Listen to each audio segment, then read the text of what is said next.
에어 부산 항공기 화재 사고 당시 좌석 위쪽 짐칸, 그러니까 오버핸드빈에서 불이 났다는 목격담이 이어지고 있는데 지금으로서는 승객의 짐, 특히 보조 배터리나 전자기기에서 불이 시작됐을 것으로 의심이 되죠. 승객이 규정에 따라 100와트시 이하의 배터리를 갖고 탔다가 이렇게 불이 난 거라면 사고의 책임은 누가 져야 할까요? 전국부 전민숙 기자와 알아보겠습니다. 어서 오십시오. 만약 보조 배터리가 화재 원인이었다고 확인이 된다면 그 배터리의 소유주가 이 화재에 대해서 책임을 지는 겁니까? 네, 일단 화재 원인이 보조 배터리로 확정되지 않은 상황에서 말씀드리기는 조금 조심스러운데요. 만약 그렇다고 가정할 경우 이번 사고는 승객에게 모든 책임을 묻기는 어렵다는 게 중론입니다. 네. 배터리에서 불이 났더라도 정상적인 절차를 거쳐서 기내에 반입했다면 책임을 묻기는 어려워 보입니다. 그러니까요. 규정대로면 100와트시 이하의 배터리는 1인당 5개까지 휴대할 수 있고 배터리가 내장된 노트북이나 휴대전화도 기내에 들고 탈 수 있습니다. 흔히 사용하는 이런 3.7V, 1000mAh시 보조 배터리는 37와트시 정도 됩니다. 네. 기준의 3분의 1 정도인 거죠. 만약 위험할 수 있는 물건을 휴대하고 있었다면 당연히 공항 보안검색대에서 걸러냈어야 합니다. 어쨌든 이런 사고가 난 이상 배터리를 들고 이 비행기에 타는 건 좀 꺼려질 것 같기도 합니다.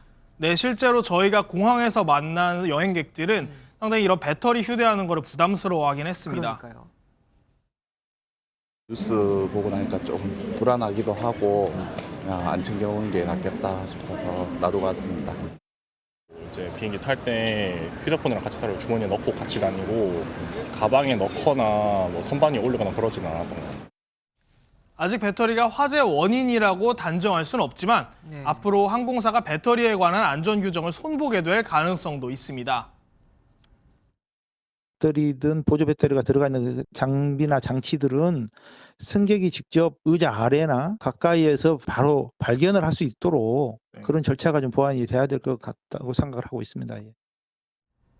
세이프백이라고 하는 타지 않는 소재의 주머니에 배터리를 넣어서 따로 가져가는 것도 한 방법입니다. 예. 그리고 탈출 과정에서 뭐 참사가 없었긴 하지만 다행이긴 하지만 일부 승객이 짐을 챙겨 갖고 나오면서 그것도 좀 문제가 됐어요. 네, 탈출 당시의 영상을 보면 네. 일부 승객이 짐을 챙겨서 나오는 게 눈에 띄었습니다. 네. 1분 30초 내에 모든 사람이 비행기에서 탈출해야 한다는 원칙을 90초 룰이라고 하는데요.